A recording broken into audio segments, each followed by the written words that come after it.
evening to all the respected dignitaries of the International Internship University, distinguished participants all around the globe, and my respected trainer for the day. I, Dr. Snigdha Kadam, Chief Operating Officer and Director Academics Global of the International Internship University, welcome you all to the day 2 of the Mentor Development Program, Batch 3. What an wonderful afternoon, what an wonderful evening. Educators from all over the globe are here together on this international platform. Now, before I proceed, I would like to speak a little bit about the International Internship University, IIU, which is a leading virtual education system and global brand confederation, which is the most valuable and trusted worldwide and well-reputed in delivering innovative programs. Globally, it is a trusted name for quality training programs and is committed to providing better and virtual education to all the young learners of the globe. IIU is metamorphosing the conventional education system by cutting down the additional cost and providing access to more than 1,000 plus courses and internships to their learners across the globe with the help of its high caliber, experienced 1,000 plus global educators. IIU has formed its 4 councils, namely Women Entrepreneurs Council, International Student Development Council, International Youth Development Council, and International Council of Educators. The main objective behind the councils is to provide support in every respect to the students, youths, women entrepreneurs, and educators. In a short span of time, IIU has spread its wings in 195 countries and 6 continents under the strong leadership of its visionary founder, Mr. Piyush Pandit Sir, a committed and inspiring social activist, a passionate educationist from the last 2 decades, providing education to the students from various social and cultural backgrounds. He has publicized the World Education Policy, WEP, One Education, One Foundation, One World. The visionary founder had just one dream. No child should be deprived of education. He is working towards it day and night. He is safeguarding and promoting education and well-being of learners at all times of life is commendable. The sky is the limit for his dedication and hard work. IIU is the change. IIU brings the change. IIU is the revolution. Dear all, yesterday we have seen many things about the mentor, the qualities, what needs to be a good mentor, and many more things. Today, we will learn more about mentorship from our trainer of the day, Professor Khairuddin Sudarmain. Sir, I welcome you here. But before you start, I would like to introduce Sir. Sir is the recipient of Asia HRD Award for the contribution to the HR industry Jakarta 2013, HTP Group Blue Ocean, Best Operating Company CEO Award Bali 2011, 21 STD DigiSkills Global Excellence Award for commendable accomplishments, achievements, and contribution in the service to humanity, Nigeria. He is not our regular true blue academic professor as such. He is a hands-on corporate professor with more than 40 years of corporate GLC credentials behind his name, with industry exposure spanning publishing, university and investment cooperatives, hospitality services, learning and development, travel, transportation, ICT, unit trust, fund management to automotive insurance and the collision repair industries. He has been visiting professor, adjunct professor, senior research fellow, board of advisors, subject matter expert and a member of examination board at more than 10 public and private universities in Malaysia, Indonesia, Thailand, and Philippines. Really, sir, your resume and your great work, your achievements, it's endless. I'm really feeling very proud to introduce a great personality like you today for today's session. So with a round of applause, I welcome Professor Khairuddin to take the charge of the today's session, day 2 of the Mentor Development Program, batch 3. Dear sir, the platform is all yours. Oh my God, I'm speechless. Thank you very much, Dr. Snigdha Kadam. And thank you, International Internship University, for inviting me. I have my good friend there smiling. Thank you, Prof. Nada, for giving me the support and being here. You see, when I was watching Prof. Abhinav yesterday, I got a bit more worried because his approach and all that. But don't worry, as what you call always, different trainers there are many ways to skin a cat. There are many ways to analyze something. So my style is I will be a little bit eclectic. I will pick up here and there. But what is most important to all of you, participants of this program, I will take on from where Abhinav left yesterday and try and cover as much as I can, two modules, which is module 3 and 4. I think Abhinav yesterday covered 1 and 2. So I will be doing 3 and 4. The 5th, the 5th, the 6th, and the 7th will be covered by my good friend Prof. Nada tomorrow night. Okay, with that, I realized that I don't have much time. The problem with me is if I'm giving a chance to speak, I will speak, and I lost track of the time. So let me just share my slides, yeah? Give me a moment.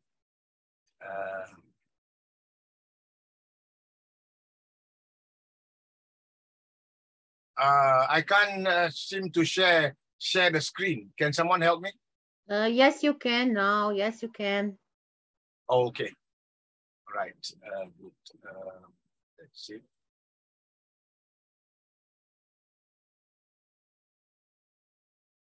Okay. Can we see my screen now? Yes. All right.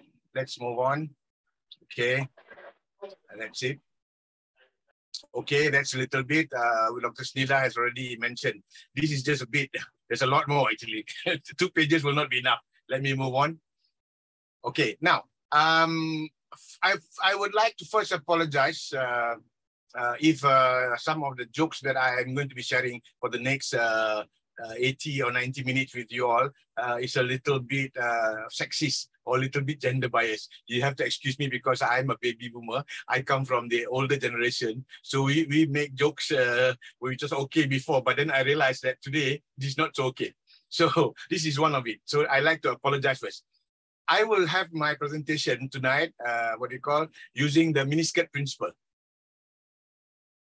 Yeah, which means short enough to attract your attention, hopefully, okay, and long enough to cover the bare essentials.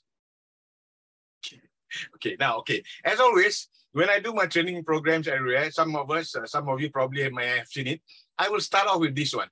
Okay, these are the diagrams that you see on the screen. Choose one of the diagrams below, don't take too long, okay? You choose which one, because I think somewhere along the way yesterday, Abhinav, someone mentioned about personality profiling. So this is more or less close to that. So I like to just quickly get a profile of all of you. If you choose square, you can write it in the chat, okay, beside you, okay? Or you choose a triangle, or you choose a circle, or this is a rectangle, or a zigzag. I call this a zigzag. So I'll give you about, don't take too long. I'll give you about less than a minute to choose. Once you're done with that, I'll give you the answer and see whether that describes you, because you made a choice, and whether the choice you made, when you read what I'm going to share with you, describes you, right? Let me see. I can't seem to get my chat. When I'm on the screen, actually, I can't read the chat. Okay, that's it. Now, if you are made, so if you have chosen a square, that means you're a hard worker, you like structured, organized environment, you love data, you're dependable, tenacious, like to do the job yourselves, like things in writing, make sure things get done well, likes a lot of details, will not tolerate sloppy work. Now, if you choose a triangle, you're a leader, very focused, loves recognition, very sure people, outspoken, very focused on goal at hand, loves lists and sticky notes, independent, likes to do his or her own thing, always get the best deal. Now, if you had chosen a rectangle, okay, you are sick of being a square and reaching upward like a triangle, excited, unpredictable, excellent students, less frozen than other students, team players, think well in groups. Keyword team, and team building and all that. Like nurturing, caretaker, loves people with problems so that they can help them solve problems. Best listener and best communicator, has good guts, key ideas, trustworthy, cannot stand conflict, have a hard time saying no. I'm like that. I have a hard time saying no. And has many friends. Yes, I have many friends too. Thank God. Okay, scribble. If you chose scribble zigzag, that means you're open-ended, most creative, highly conceptual, broad ideas, asked what if a lot. Future-oriented, not a detailed person, has lots of ideas, both good and bad, good troubleshooter, has a short attention span. Okay, let me move on. Okay. A lot of things were said by Abhinav yesterday, and I picked about, he mentioned a lot of things about the definition of mentor, coaching, blah, blah, blah. So I came across this. Management thinking, okay? Those are all management thinking, okay? Bend it around by consultants and what have you. Okay, management thinking are like fashions in hairstyle and clothing. Management ideas come and go. What was good 20 years ago may no longer be good now. What is good now, something new now, was unheard of 20 years ago. So that's what management thinking is all about. Right, let me move on. Okay, these are the ideas, okay? Introduction 1 and 2 already covered by Abif. I will cover entitlement and skills, right? Now, mentoring, direction, training, support, in the motivation, success, and what have you. Okay, now, before that, I want to share with this. This is my favorite slide. In the old VUCA, we need to give new leaders Viagra. VUCA stands for volatile, uncertain, complex, and ambiguous. And we need to give that. I remember giving the same session to a group of professors in one of our local universities. Then when the minute I mentioned Viagra, they all laughed. I said, no. It's not the Viagra that you have in your mind. I said, and then after the session, one of the lady professors came to me and was holding her handphone and asked me to repeat again, what is Viagra? So Viagra here stands for versatile, inspiring, assertive, gung-ho, resourceful, agility. If I may quickly explain, versatile means if someone puts you anywhere, if someone gives you a responsibility, you should be able to adjust and be able to do it. Inspiring. Inspiring means a leader must always be inspiring. And a mentor, later on when you become a mentor, you must be inspiring. You must be versatile, you must be inspiring, okay? And you must be assertive.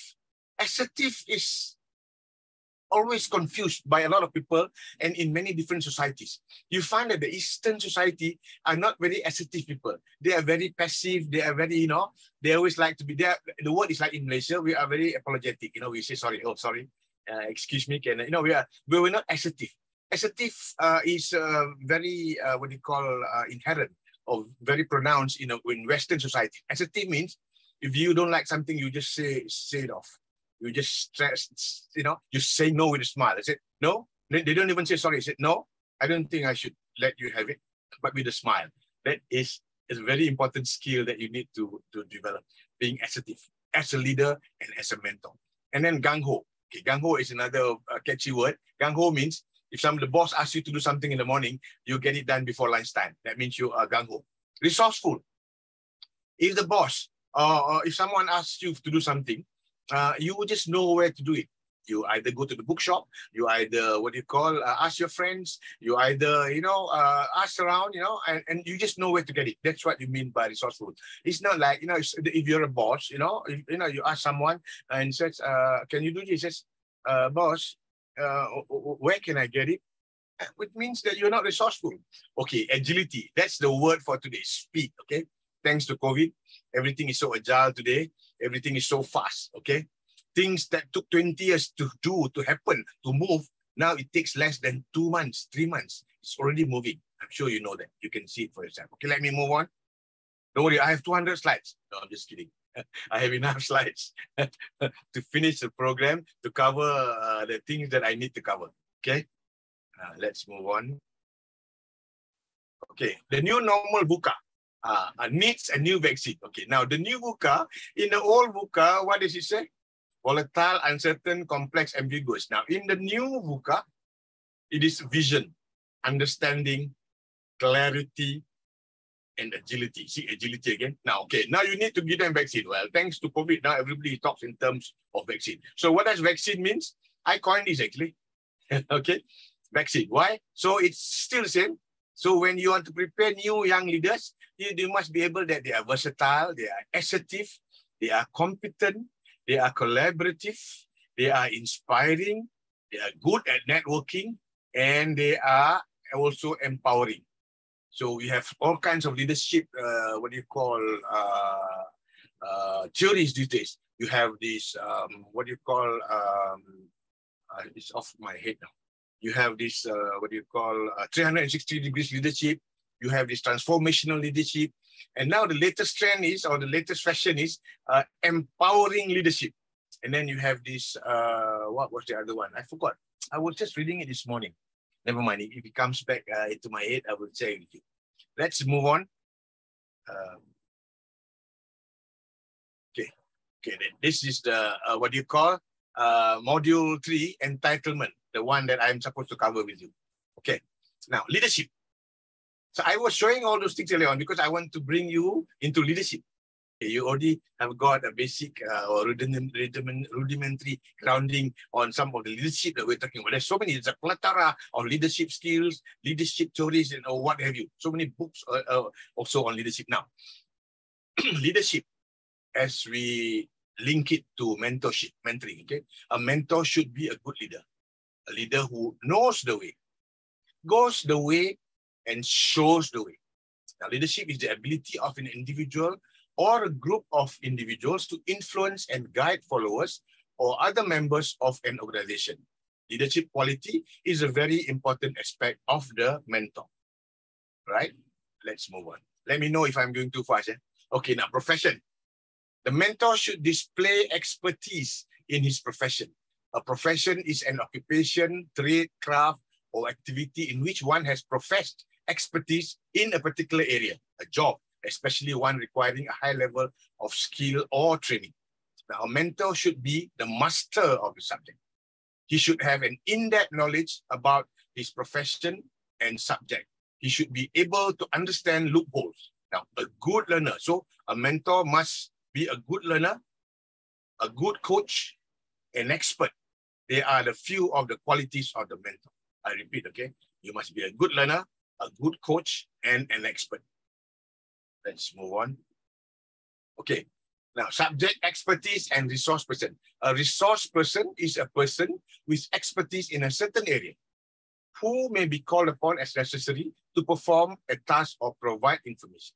So it doesn't matter whether you're a teacher, whether you are a lecturer, whether you are a manager, or whether you're a supervisor, or whether you're a middle or senior management or lower management in an organization. Sometimes you are called upon to, like Abhinav mentioned yesterday, to coach, to be a coach, to be a mentor. So you need to prepare yourselves to be able to do it. If you don't know, start well. Everything is all, it's all, a click away. It's all in your mobile phone. So the whole world is there. Okay. Now, a mentor is a trained resource person who is there to answer questions and offer support. Let's move on. Okay, vision. Now, vision is a sense by which the qualities of an object as the color that make up its appearance are perceived through a process in which light rays entering the eye are transformed into signals that pass to the brain. A mentor should be a visionary. His vision should be clear. So, I can take 3 days and 3 nights to just talk about vision and do a vision statement, and end up with, doing the strategic planning. So I don't think we have time for that. But suffice, to expose to you what the vision is all about. Let's move on. Okay, commitment. This is very important. A commitment is a promise or agreement to do something. It is a responsibility. Commitment is defined as a willingness to give your time and energy to something that you believe in, or a promise or firm decision to do something. Commitment leads to action. Action brings your dream closer. A mentor should be committed to his profession and vision. Without commitment, without commitment, mentor cannot have depth in anything. When mentor is committed to something, he accepts no excuses, but gives only results. Okay, let's move on. So that's commitment. Now, okay, let's take a quick break. Normally this is what I'll do. After all these heavy, wordy things on the screen, I'll take a quick break. Now, iced tea. Two girls ate dinner together. They both ordered iced tea. One girl drank them very fast and had finished 5 in the time it took the other to drink just 1. The girl who drank 1 died, while the other survived. All of the drinks were poisoned. How did the girl who drank the most survive? Can anyone give the answer? Can I get the answer? Is anyone smart enough to give the answer now? Yeah.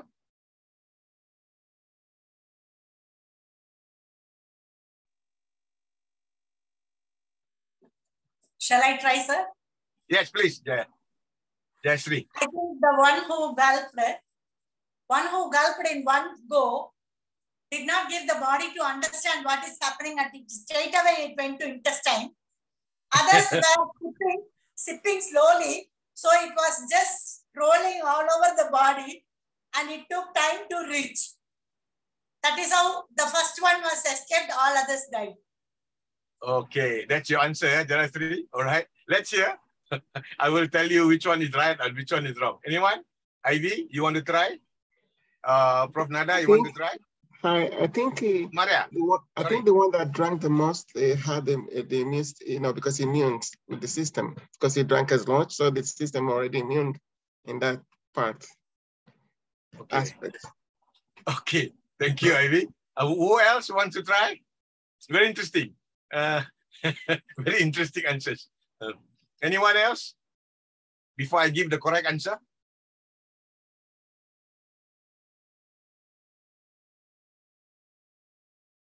Maria? My friend from the Philippines? I'm sorry, I just came. I was traveling a while ago. Okay. All right. All right, no worry. Okay, who else would like to answer? Prof. Queen, Dr. Queen Elizabeth, you want to try? I'm just thinking about it. I really don't have a clue. Okay, that's good. It looks like a lot of people haven't a clue as to, who, Let me go back to the slides, okay?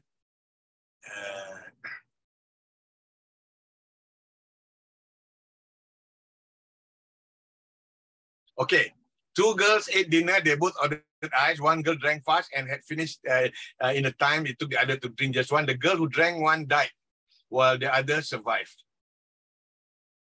All of the drinks were poisoned. What do you call? Okay. It took the other. Okay. 1 girl drank them very fast and had finished 5 in time. It took the other to drink just 1.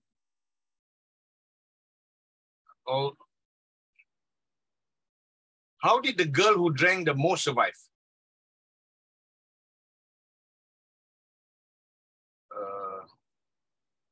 I am now a bit worried whether I know the answer or not. Let me see whether I've got the answer there. Oh, no, I don't have the answer. Okay, you know why? What do you call? The poison was in the ice. So the girl who drank very fast, finished 5. So the poison was still not in the glass. But the others who drank just one, she kept the glass on the side, and it took time for the ice to melt, and so the poison came out. That's why she died. Okay, Mary? Dr. Queen, am I right? Okay, all right. I've asked this in many of my group, my MBA students, my BBA students, they all didn't get that right. Okay, let's move on. Okay, rule number 6. Okay, this is a quick story again. There was this prime minister who visited another prime minister in another country. So as they were having the discussion, both the prime ministers, okay, no, it's not a Russian or having a discussion with the Ukrainian prime minister. It's some other country, okay. And as they were doing that, the one of the staff came running into the room and then started crying, you know, and then the prime minister said, calm down, take it easy. He says, remember rule number 6? The prime minister asked, and the staff stopped crying, wiped his tears, and then went off.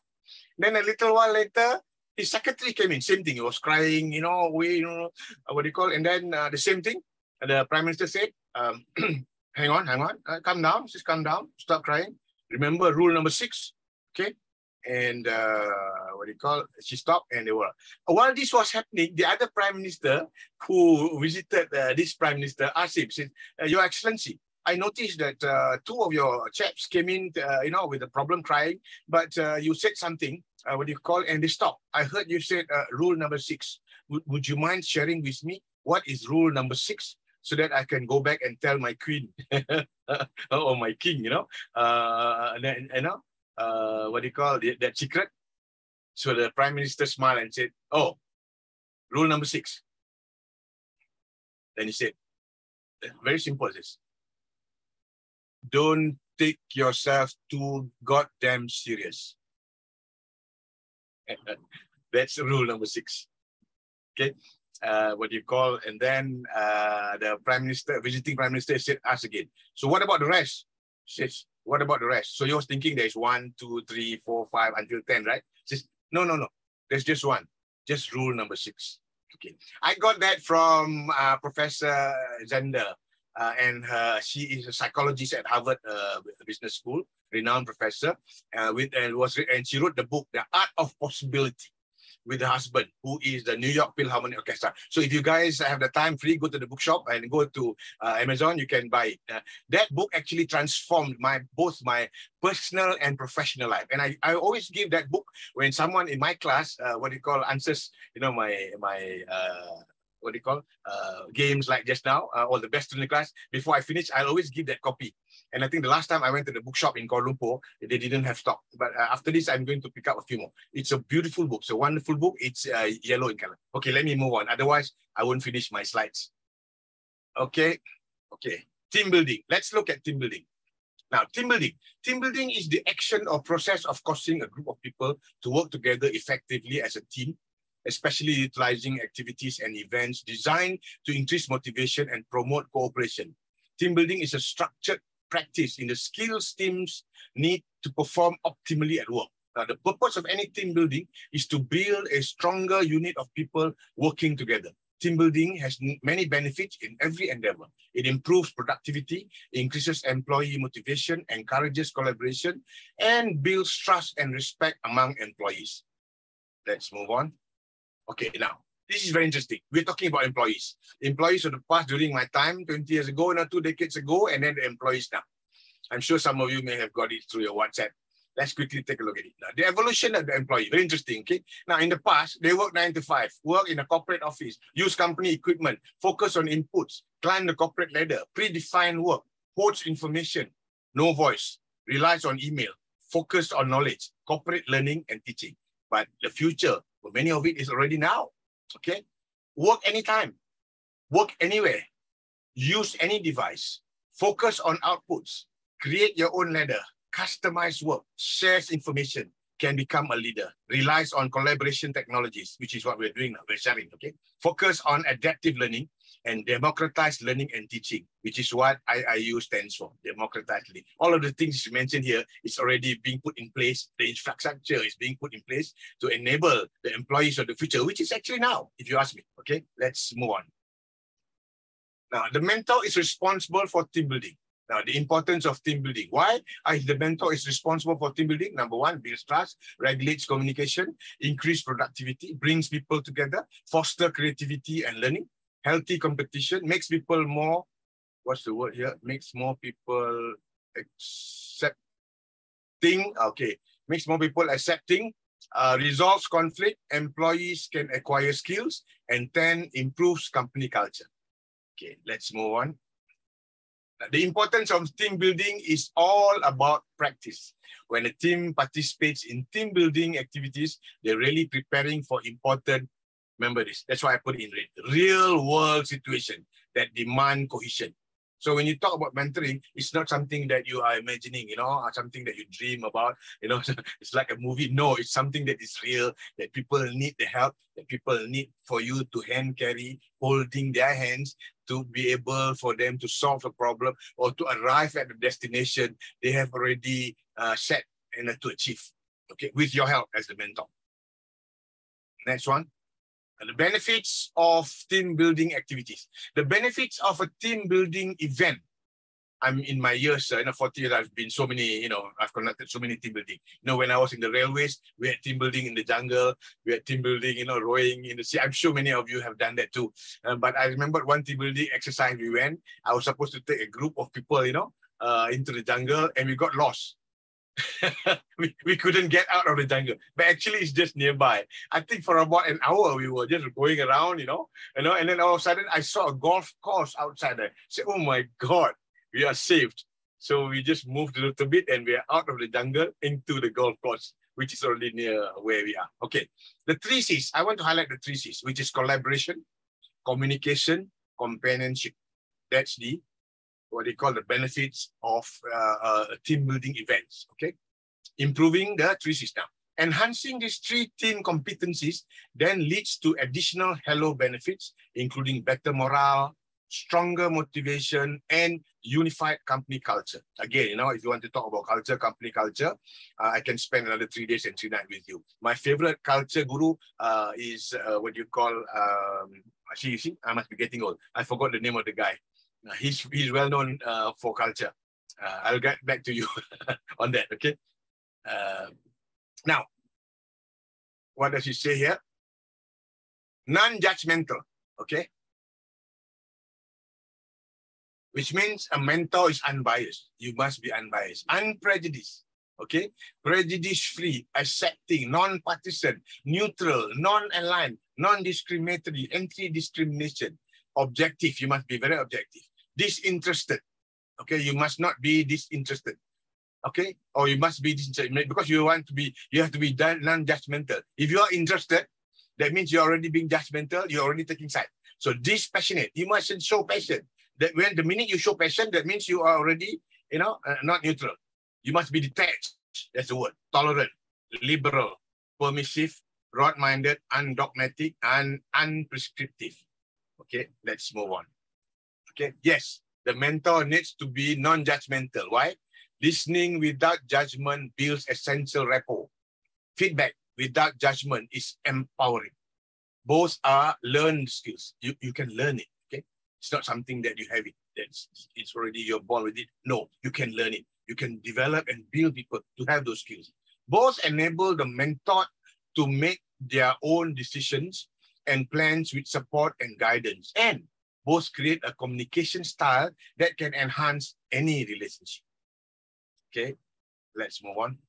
Okay, sorry again. That's why I apologize in the beginning if some of my jokes or some of the stories that I share, what do you call, may appear sexist. I got this from my Indonesian friend. Okay, he gave me 3 names, but I added the 4.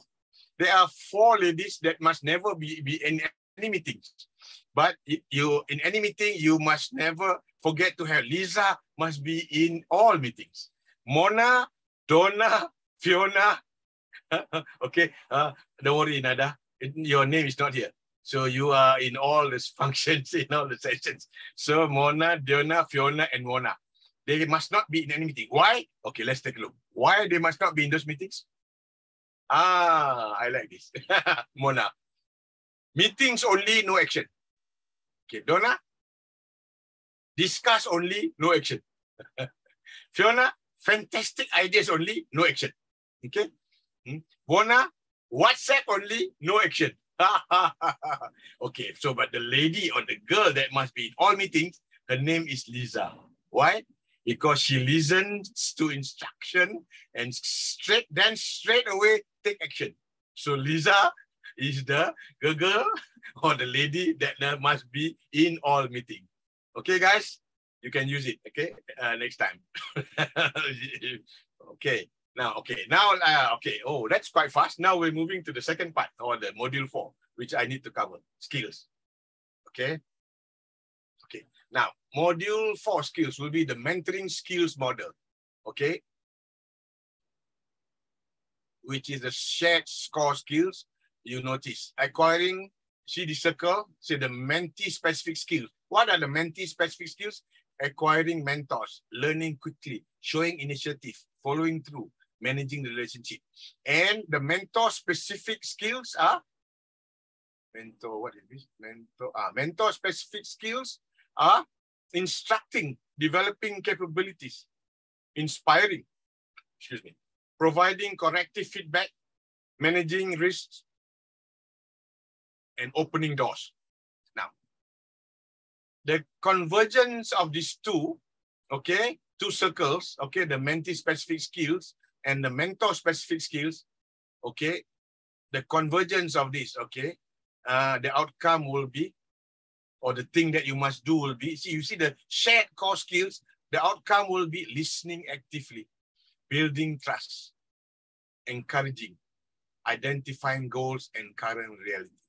So when you have the mentee specific skills, okay, and then you have the mentor specific skill, this is what you call the shared score skills that the mentor will have, or that will be unleashed.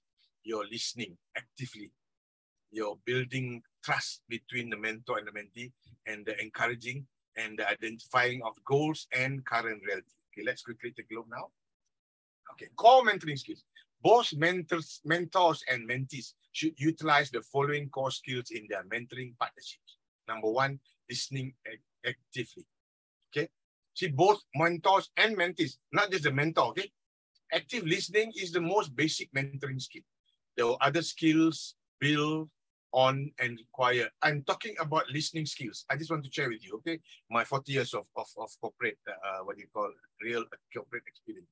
When I first joined PNB, the National, Investment Corporation in Malaysia, my boss told me, he says, when he first joined the organization, the first thing that we were taught to do is listening skills.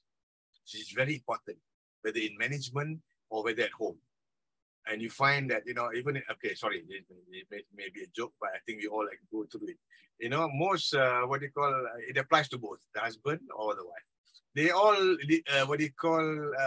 say they listen, but no, they are not listening. They say, yeah, I hear you, but I don't listen. So the same thing happens in a corporate organization. A lot of people, when you say something, yeah, they appear to be listening, but they hear you. You're doing something else, you hear someone, but you don't listen. And listening is a skill. Not everyone has a skill. It is a skill that needs to be developed. So if you have a good listening skill, then you should be able to, understand more, and then you can go deeper just from listening. You'll be surprised. But the problem with us is we just hear, yeah, I hear you, but you're not listening. Remember that. So you should learn to listen. And this is, to me, is a core mentoring skill, to listen to your mentee. And then you'll be surprised the kind of things that you will learn from your mentee to help him improve and become the person that he wants to be, or become the person that he would like to be, like they wanted to follow you as mentor. just to share with you, I had a lot of mentors during my career. Okay, and I'm lucky. People in high offices in civil service and in corporate life. And I watch what they do. I watch what they eat. I watch their decision-making style. And one of the things that I still do until today, this one of my bosses, he already passed away, is that I notice he drinks a lot of coffee. So when I travel around those days, all over the world, we'll always look for lamb and we'll always look for coffee. And until today, I still drink at least 4 or 5 cups of coffee a day, black coffee, just to share with you. Okay, let me move on. When you listen well, you demonstrate to your mentors and mentees that their concerns have been heard and understood. As a result, they feel accepted by you and trust builds. The way you indicate you're listening intently is by performing several observable behaviors. Okay, what are those? Mentors should reflecting back certain comments to show you've grasped the meaning and feelings behind the message. Use appropriate non-verbal language such as looking directly into people's eyes, nodding, okay, look into my eyes, okay, nodding your head, leaning slightly towards them, frowning or smiling when appropriate. All these very important body language. When someone talks to you and you're looking somewhere else, can you see how the effect is that? You fail if you're a mentor. If the mentee is talking to you and you're looking somewhere else, or you're just looking at your phone and doing something, oh yeah, okay. No, you should put down the phone and look to yes. Come that again. What was it you're saying? Okay. Use appropriate non-verbal language such as looking directly into people's eyes, nodding your head, leaning okay. Okay, right. Avoid interrupting mentors and mentees while they are talking. Remember and show interest in things they have said in the past. Okay. This is very important. Don't interrupt when people are speaking to you, especially your mentee. Okay. They may forget what are the things that they want to share with you. Okay.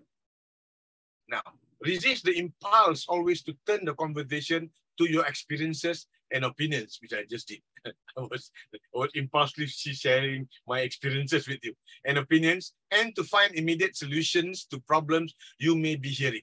Okay, I put this in red. Listen carefully first. Leave the problem solving to much later. Very important. Let me repeat this. Listen carefully first.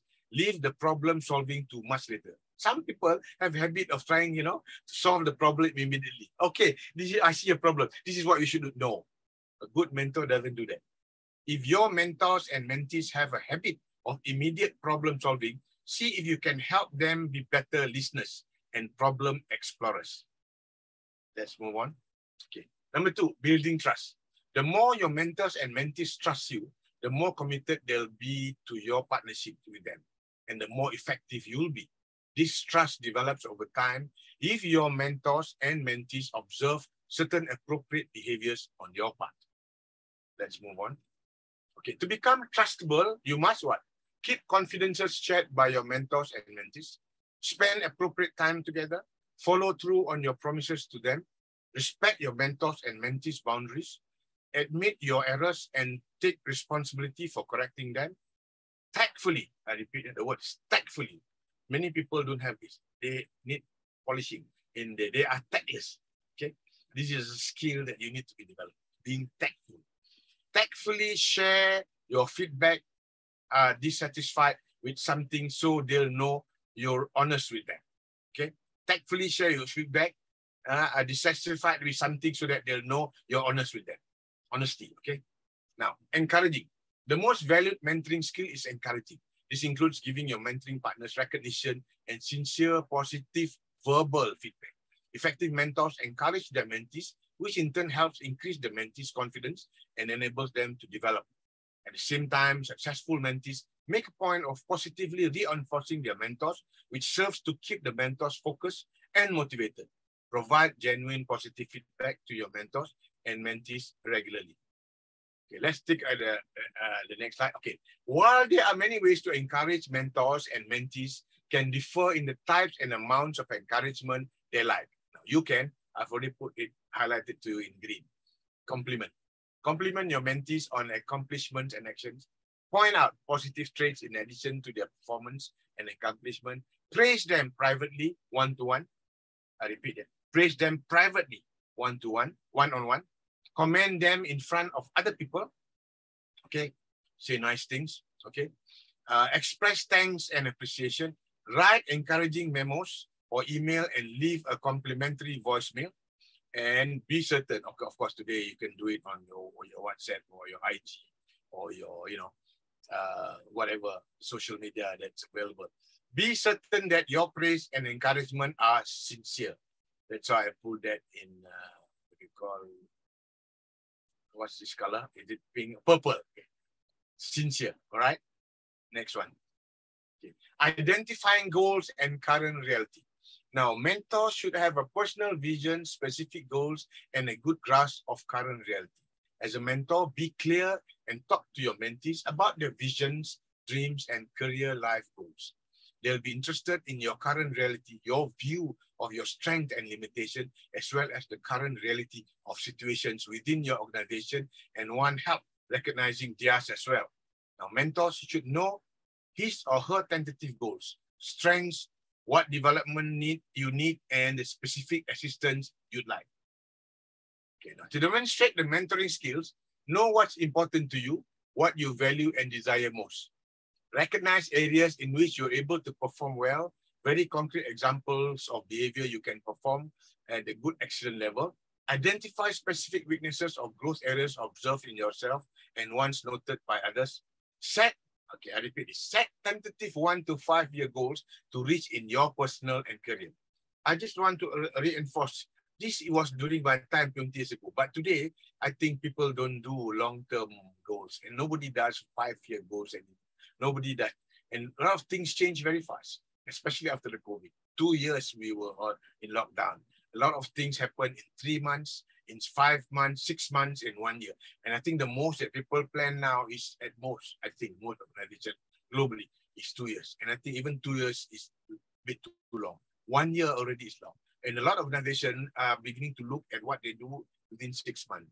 I guess that's also the same with a lot of other things, other areas, not just, in organizations, both public, private, in any nation, there are only 3 sectors: the public sector, the private sector, and the cooperative sector. Okay, since I'm mentioning that, I might as well share you this. This is my favorite, what they call economics guru, who wrote the wrote the book Osborne and Gabler, his name, Reinventing the Government. And I remember in 1992, I think, I was in Japan. I was in the southern part of I must be getting old, in Japan. I was attending the International Youth Foundation meeting.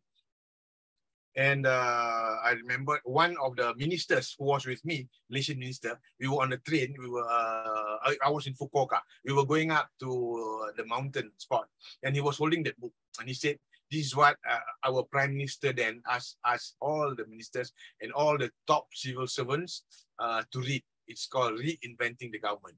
And just to summarize, to share with you, to summarize the book, like I said earlier on, in any government, according to Gabler and Osborne, there are 3 sectors: the public sector, the private sector, and the cooperative sector.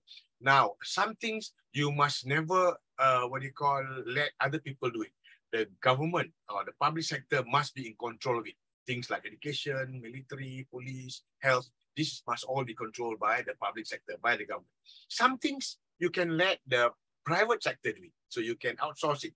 You can let the free hands of the market forces or the hands of the demand and supply determine your fate. If you're efficient, effective, and economical, you will survive.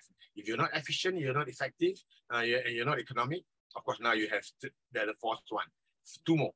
If you're not ethical, and number 5, if you're not environmentally conscious, then you may go kaput very fast.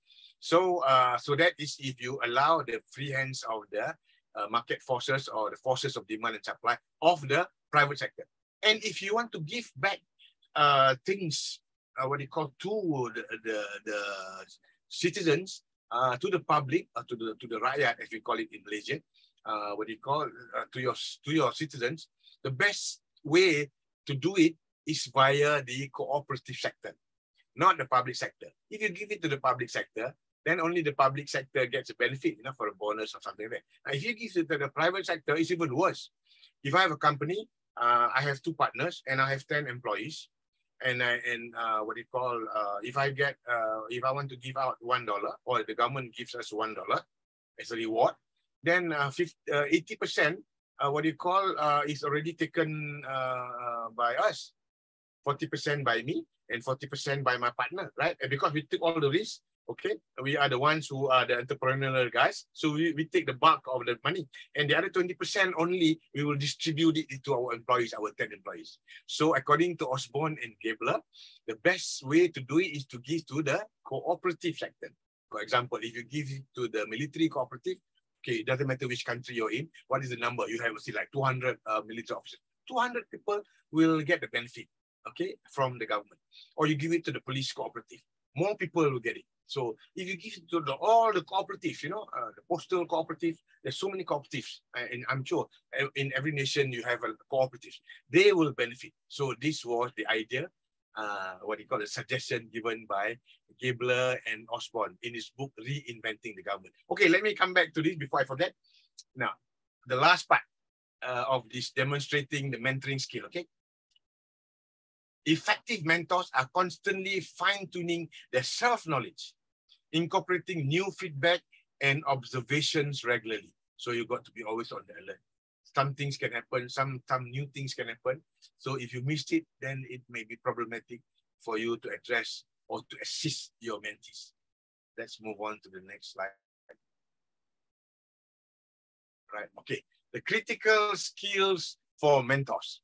Okay, mentors use several specific competencies in an attempt to help mentees to develop. Okay, what are they? Okay. Number 1, instructing, developing capability. Probably all mentors do some teaching or instructing as part of their mentoring. The skill is especially important for informal mentoring. It seldom means that you will give formal speeches and lectures. Okay. Instead, your instructing will usually be more informal, from modeling specific behaviors to conveying ideas and processes one-on-one in a tutoring mode.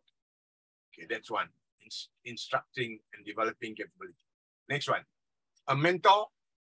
Okay, you need to be a learning broker as you assist your mentees in finding resources such as people, book, software, websites, okay, and other information sources. Help them recognize inspiring actions they took in the past and ways to excel again. It's always tempting to tell mentees what to do and in fact to have them follow in your footsteps. A lot of mentors make that mistake. You shouldn't.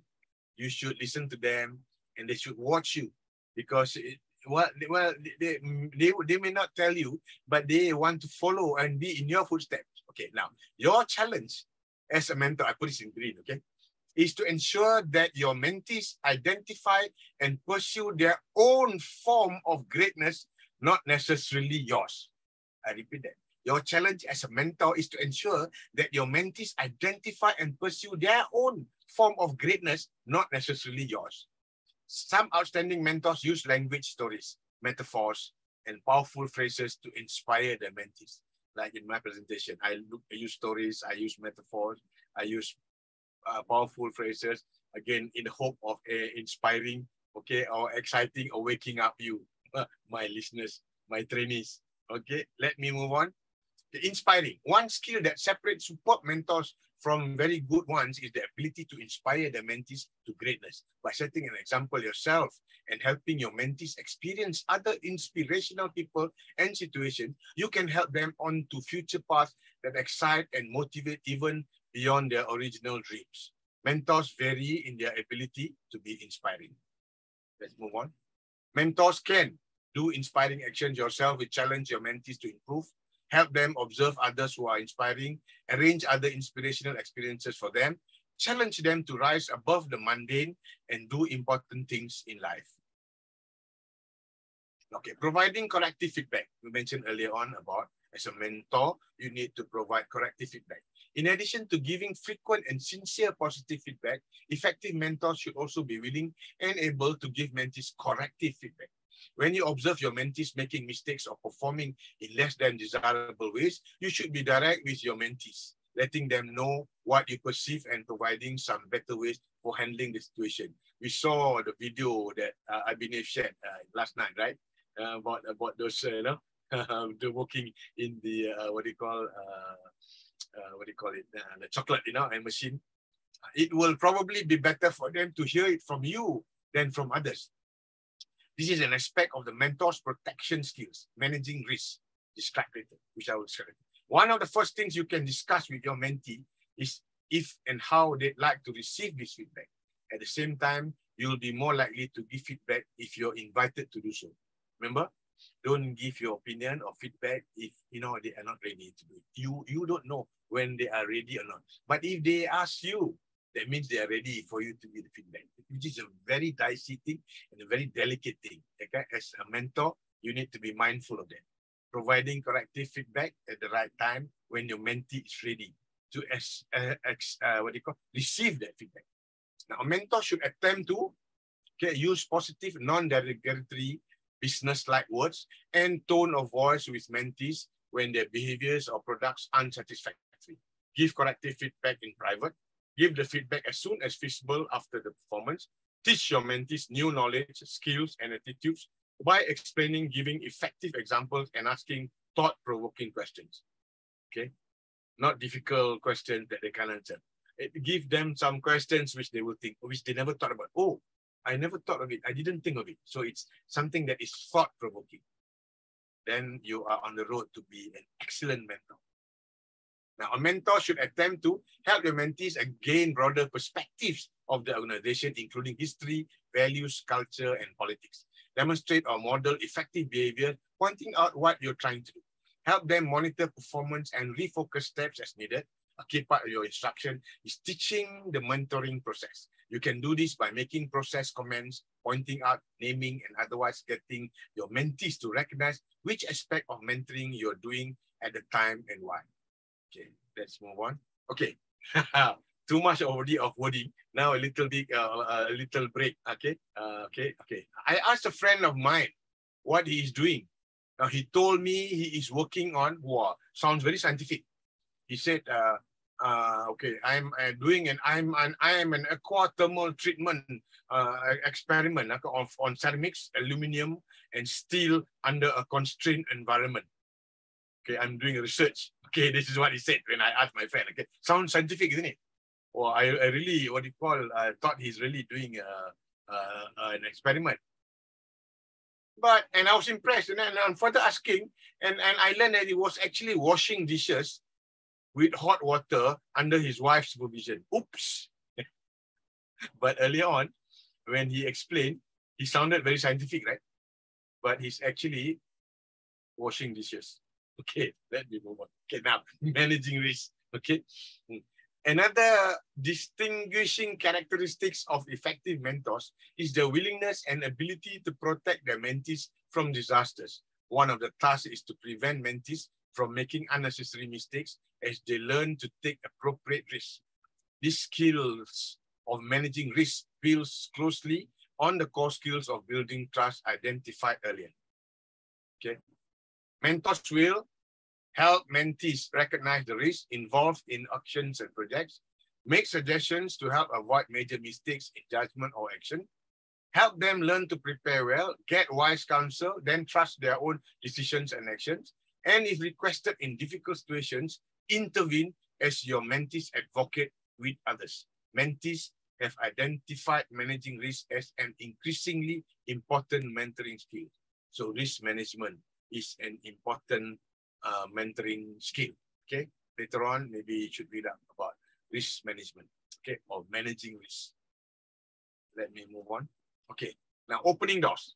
Mentors are usually in a position to provide visibility for their mentees. This means opening the right doors that allow them to meet people and to demonstrate to different audiences what they can do.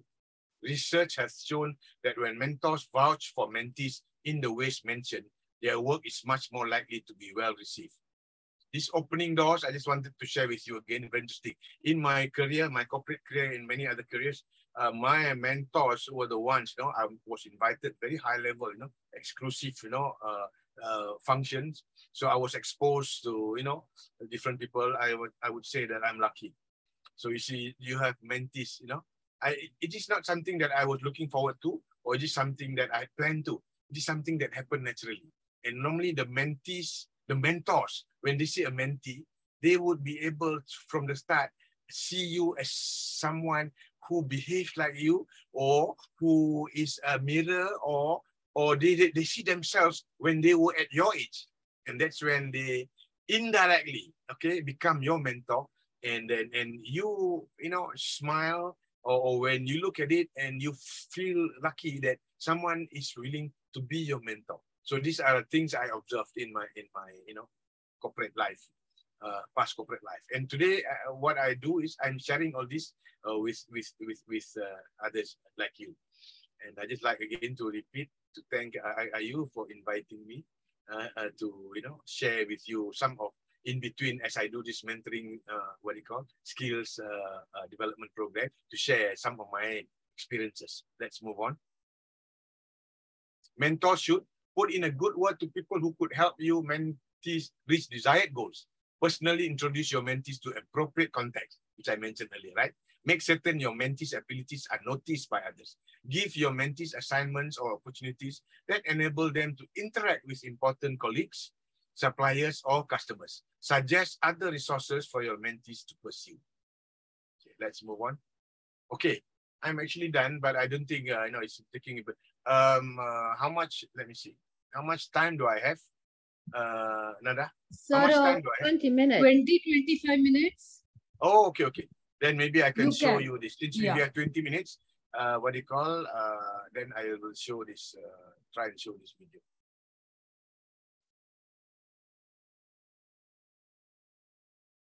Where were you on March 2022? We don't see the video. Stop sharing this. You don't see the video? No. You guys will find. Can you see the video? No. And having a passion is a gift. I think we all have passions. How do you do this? Choose them. They pick you, but you have to be alert to them. You have to be looking. Stop sharing and then click when on you the find your link passion, only. it's a fantastic gift for you because it gives you direction, gives you purpose. You can have a job, or you can have a career, or you can you hear this? We hear but don't see. All your work won't feel like work for you. Many kids. Can you hear? Yes, but don't see. Please stop it and try again. Okay. We let I don't think it's that hard. What happens? Let me see. Oh my God, I'm not very good at this. Intellectual selves overrule those passions, and so that's what needs to be guarded against. My job. How do we do this? Never mind. I think we'll forget about this. I will. You guys can see the the video later on. It's actually a 10 minutes. One of the great speeches ever by Jeff Bezos. Very inspiring, actually. Yeah. So. Sir, can you share the link with me? I will share from my side. Okay, the link is it's on there. Well, let me see. Can you share on the WhatsApp? Wait, let me see. Can I share here? What do you call? How do I share it? You can copy the link and you can put it in the chat or send to Dr. Yeah. Let me copy this first.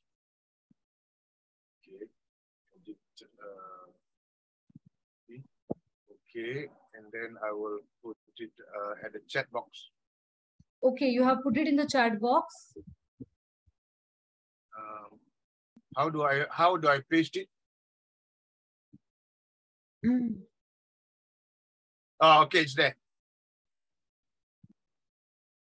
It's there. I've shared it in the chat box. I will do the needful. Okay.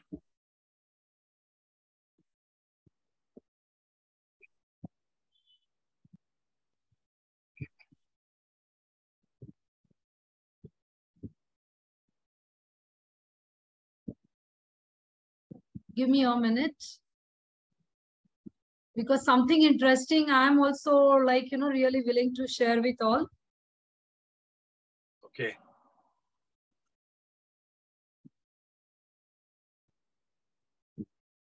Sir, it is one of the greatest speeches ever. Is it the same? Sorry? Is it one of the greatest speeches ever? Speech by Jeff Bezos. Yeah, Right? yes, I'm sharing. Yeah. Yes, I'm sharing. Right. Just give me a minute.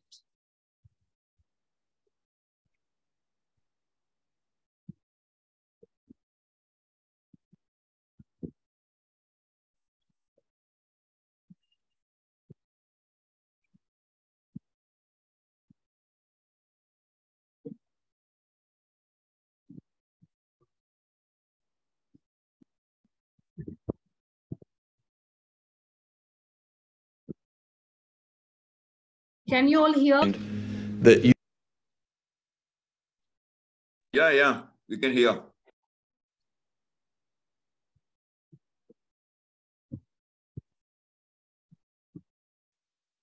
you have passions, and having a passion is a gift. I think we all have passions. That you have passions, and having a passion is a gift. I think we all have passions, and you don't get to choose them. They pick you, but you have to be alert to them. You have to be looking for them. And when you find your passion, it's a fantastic gift for you because it gives you direction, it gives you purpose. You can have a job, or you can have a career, or you can have a calling.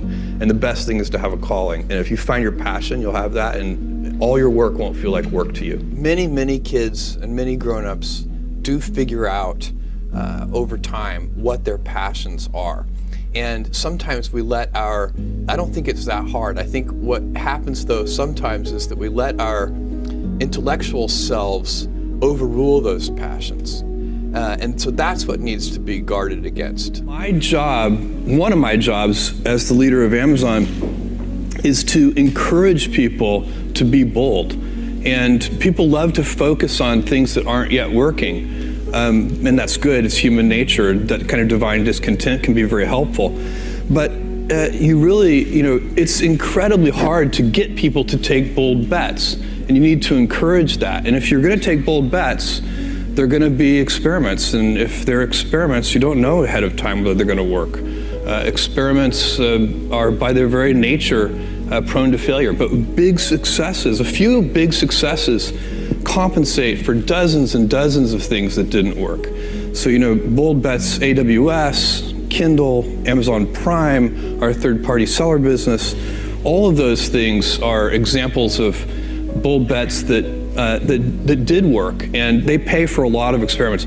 I've made billions of dollars of failures at Amazon.com, literally billions of dollars of failures. And you might remember Pets.com or Cosmo, or give myself a root canal with no anesthesia very easily. None of those things are fun, but they also. They don't matter. What really matters is companies that don't continue to experiment, companies that don't embrace failure, they eventually get in a desperate position where the only thing they can do is make a kind of Hail Mary bet at the very end of their corporate existence. Whereas companies that are, making bets all along, even, big bets, but not bet the company bets. I don't believe in bet the company bets.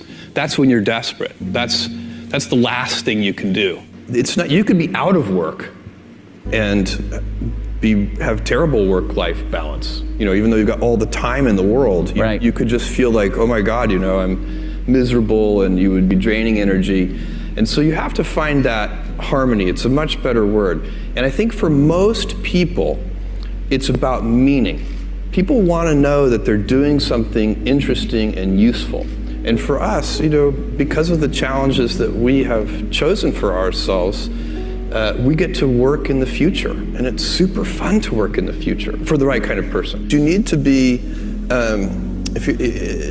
nimble and robust. So you need to be able to take a punch and you also need to be quick and innovative and doing new things at a high speed. That's the best defense against the future. And you have to always be leaning into the future. If you're leaning away from the future is going to win every time. Never, ever, ever lean away from the future. We all have adversity in our lives. I doubt if you really, if you know somebody, any friend or anybody that you talk to, there's no lack of adversity. And by the way, that's good, because it's what teaches us how to get back up. You fall down, you get back up. It always happens. And you get certain gifts in life, and you want to take advantage of those. But I guess my advice on adversity and success would be to be proud not of your gifts, but of your hard work and your choices. So, you may be, the kinds of gifts you get in life, you might be really good at math. It might be really easy for you. That's a kind of gift. But practicing that math and taking it to the next step, that could be very challenging and hard, and take a lot of sweat. That's a choice. You can't really be proud of your gifts because they were given to you. You can be grateful for them and thankful for them. But your choices, you choose to work hard. You choose to do hard things. Those are choices that you can be proud of. Being an inventor requires, because the world is so complicated, you have to be a domain expert. I mean, in a way, even if you're not at the beginning, you have to learn enough so that you become a domain expert. But the danger is, once you become a domain expert, you can be trapped by that knowledge. And so inventors have this paradoxical ability to have that 10,000 hours of practice and be a real domain expert, and have that beginner's mind. Have that look at it freshly, even though they know so much about the domain. And that's the key to inventing. You have to have both. And I think that is intentional. I think all of us have that inside of us, and we can all do it, but you have to be intentional about it. You have to say, yeah, I am going to become an expert, and I'm going to keep my beginner's mind. You can't skip steps. You have to put one foot in front of the other. Things take time. There are no shortcuts. And but you want to do those steps with passion and ferocity. It's easy to have ideas. It's very hard to turn an idea into a successful product. There are a lot of steps in between, and it takes persistence, relentlessness. So I always tell people who are who think they want to be entrepreneurs, you need a combination of stubborn relentlessness and flexibility. And you have to know when to be which. And basically, you need to be stubborn on your vision, because otherwise it'll be too easy to give up. But you need to be very flexible on the details, because as you go along pursuing your vision, you'll find that some of your preconceptions were wrong. And you're going to need to be able to change those things. So I think taking an idea successfully all the way to the market and turning it into a real product that people care about and that really improves people's lives is a lot of hard work. Don't try to chase what is kind of the hot passion of the day.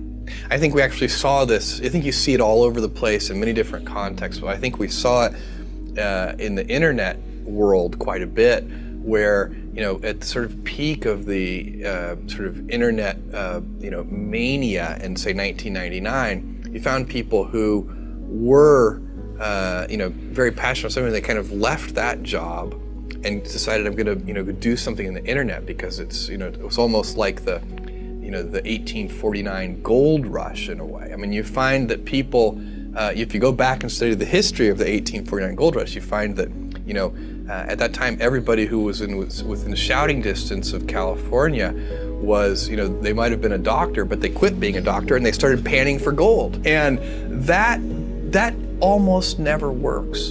And even if it does work, according to some metric, financial success or whatever it might be, I suspect it leaves you ultimately unsatisfied. So you really need to be very clear with yourself. And I think one of the best ways to do that is this notion of projecting yourself forward to age 80, looking back on your life and trying to make sure you've minimized the number of regrets you have. That works for career decisions. It works for family decisions. You know, do you want? I have a 14-month-old son, and it's very easy for me to, if I think about myself when I'm 80, I know I want to watch that little guy grow up.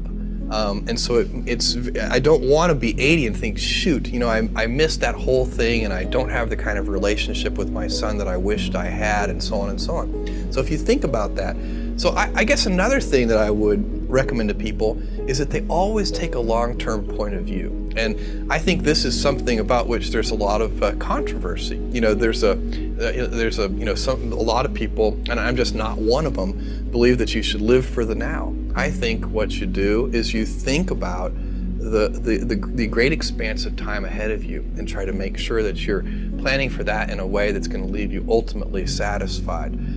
So this is just this is the way it works for me. And I mean, everybody needs to find that for themselves.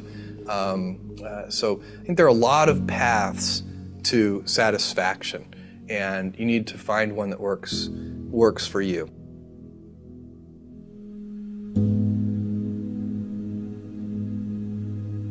Okay, that's it.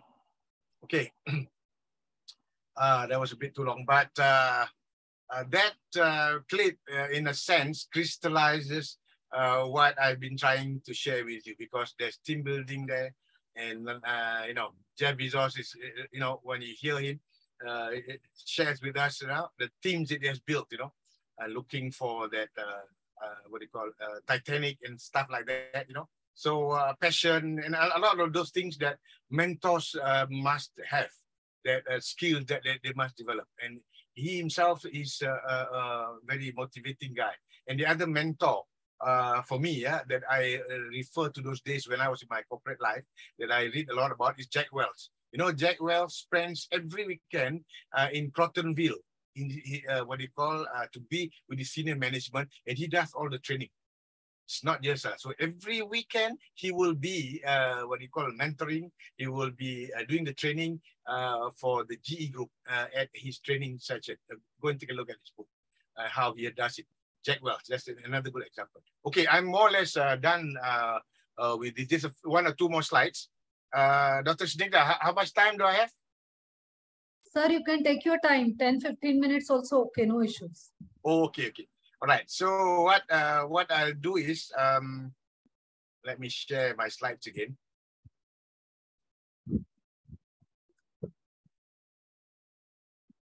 Okay. How cooking was discovered. Okay, this is important. I mean, when you talk about change, I got this from the book written, The Challenge of Organizational Change, by what you call very renowned Harvard lady professor. Let me see, what's her name? I forgot her name. Oh, I can't see my books at the back. Anyway, inside her book, she wrote a story that she borrowed a story which was written by a very old English author by the name of Charles Lamb. And according to Charles Lamb, it seems more than 100 years ago, people in the villages in England live in thatch houses like this. The people live up here, and all the domestic animals live downstairs. You know, their chickens, their cows, and their lambs and their sheep. So one day it seems the whole village went to another village for a festival. And after they had a good festival, and then after the festival, when they came back to their own village, they found that one of their houses like this, one of their cottage house like this, caught fire. So all was burned down, and including all the animals. You know, they are what you call domestic animals were all burned, and they were all trying to salvage it, and they were all start doing, and then one of the villagers accidentally was poking what they call sheep that was barbecued, and put it in the hand, and then it was hot, oops, ouch, and then took out the hand and put it in the mouth. And according to Charles Lamb in his essay, now he said that when that villager put the village in his mouth, he or she found a very nice taste, and it seems, voila, they have discovered cooking. So you know what happened? From then onwards, every time they want to have a feast, they will go and look for the house like this, put all the sheep inside there, and burn the house. Okay, so according to the Harvard professor, this parable, this story has got implication about change management, about change in your organization, wherever you are. So this is what I like about the story. He said, the parable, the learning from that little story is that if you don't know how the lamb gets cooked, okay, I repeat, if you don't know how the lamb or the sheep gets cooked, you are going to be wasting hell of a lot of houses. So in other words, it's important for us as mentors to know what happened, what was the cause of it before you even, can give an advice. Okay, that's it. And more or less, is there another story for me to tell? Oh no, okay. I just want to share. This is about culture. Okay, The Myth of the 100 Monkey by Diane and.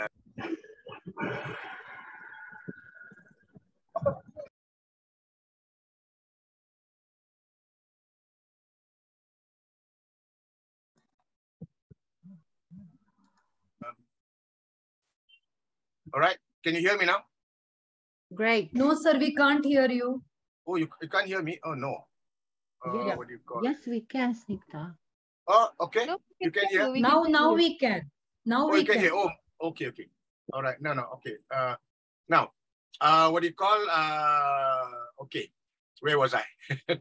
Okay. Then it tasted better with the grit and sand. Maybe it even was slightly salty. Imo showed her playmates and her mother how to do it. Her friends showed their mothers. And gradually more and more monkeys began to wash their sweet potatoes instead of eating them, grit and all that, At first, only the adults who imitated their children learned. Gradually, others did also.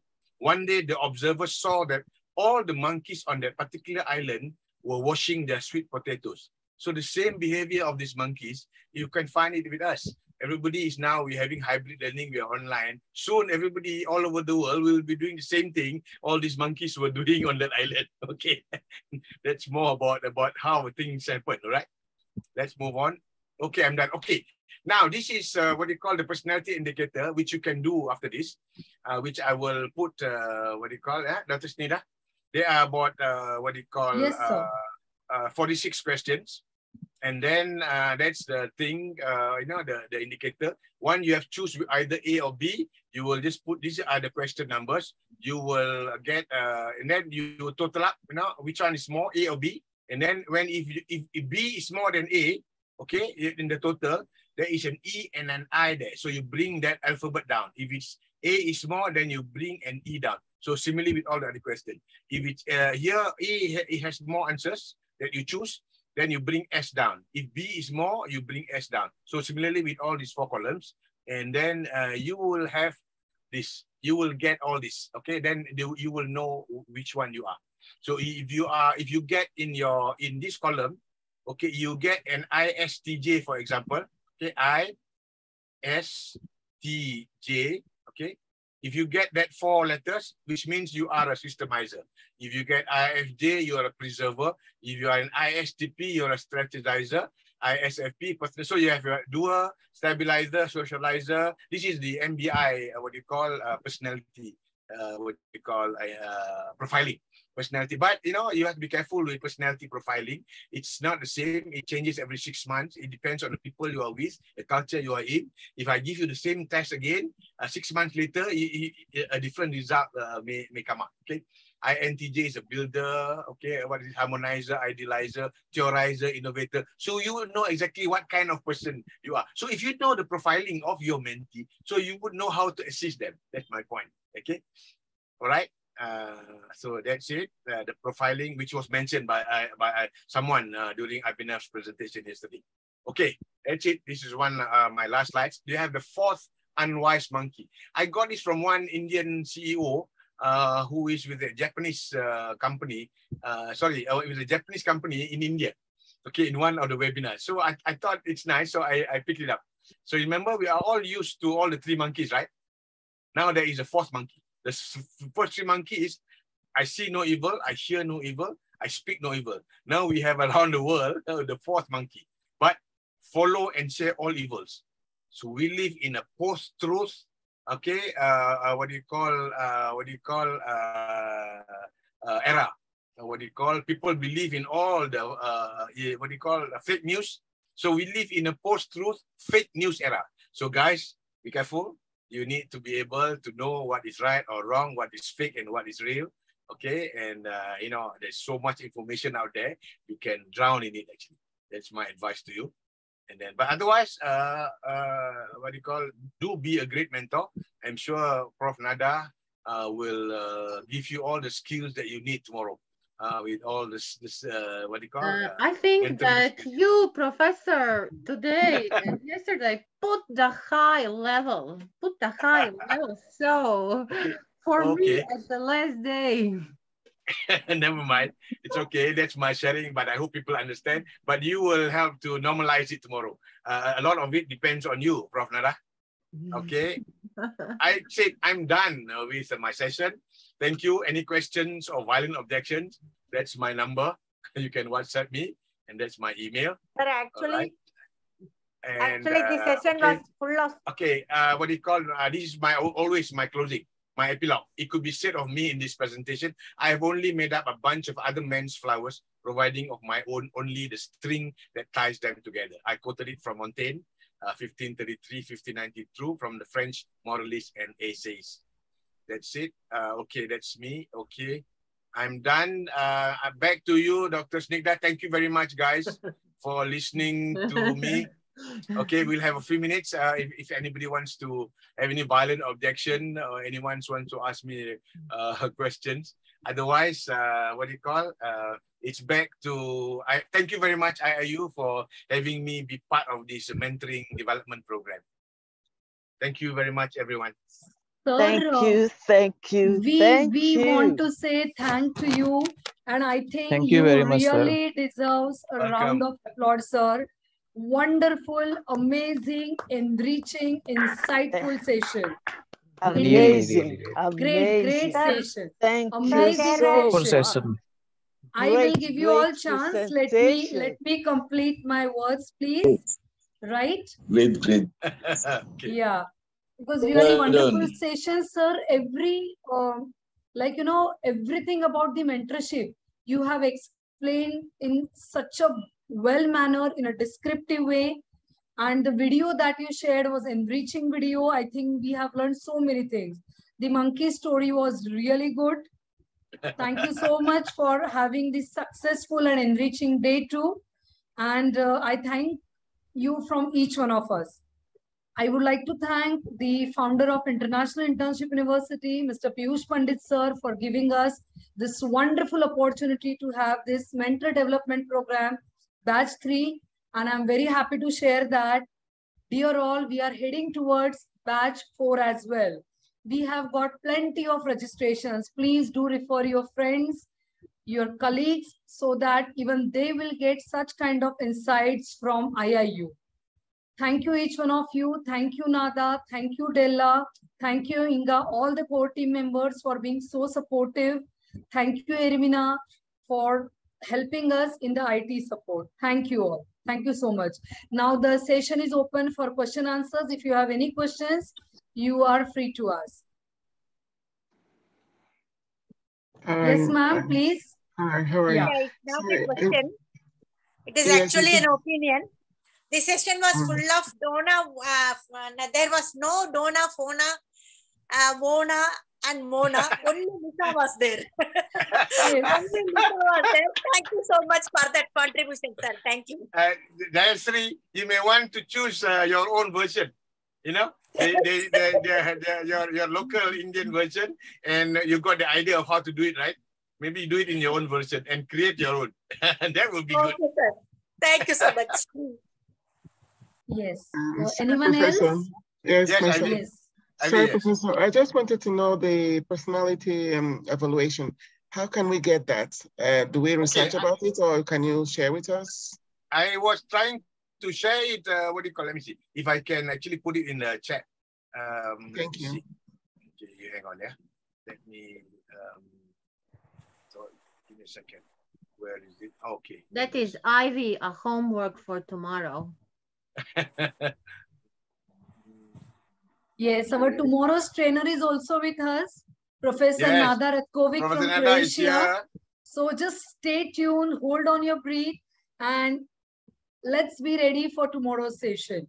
So again, I would like to thank each one of you for being here. Beautiful evening from India. Good evening to each one of you once again from India. Thank you so much. Stay safe, stay tuned. See you all tomorrow. If any questions, please forward me your questions, which will be forwarded to the trainer, sir. Thank you so much. Take care and bye-bye. And please open your camera to make a group picture. Yes. Yes. Say Please cheese. all open your camera. 1 second. Varsha Ben, Ivy, please start your camera.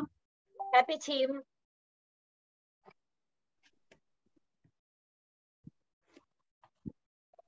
Perfect. We will share in group. Thank you, Ermina. My pleasure.